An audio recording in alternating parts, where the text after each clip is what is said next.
Hi, it's Dr. Daniel Kim, and I want to talk about briefly the stigma that comes with dealing with mental health. I consider dealing with mental health just kind of a basic part of dealing with our overall health. We talk about eating and we talk about exercise, we talk about medications, but it seems like if we talk about doing stuff for our mental health, it implies that there's something wrong with you.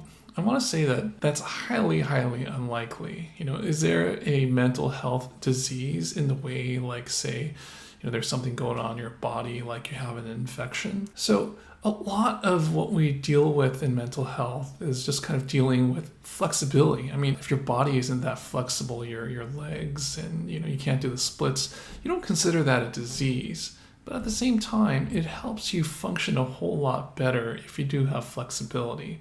We take a lot of it for granted, but as we get older and our bodies kind of deteriorate, our flexibility decreases. Mental health is kind of the same way.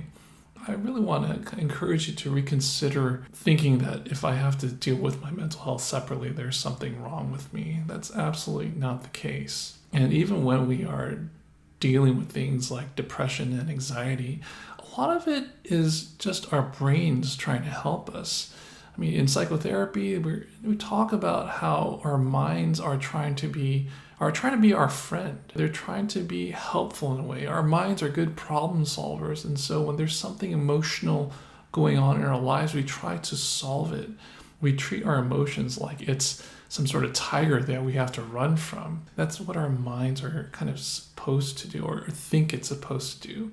Mindfulness helps us deal with ourselves in a different kind of way. And that's the flexibility that we're talking about. Inflexible means that we're trying to let our minds do what it does in its default setting, where it tries to help us flee from a problem or to fix that problem. Well, you may not be convinced of it right now, but that is a more flexible thing to do. So I encourage you to check out the mindfulness exercises. Again, the 5 videos are very short and they're easy to go through, but talking about it is not going to really help. Going through the exercises and experiencing it is really what's going to change things.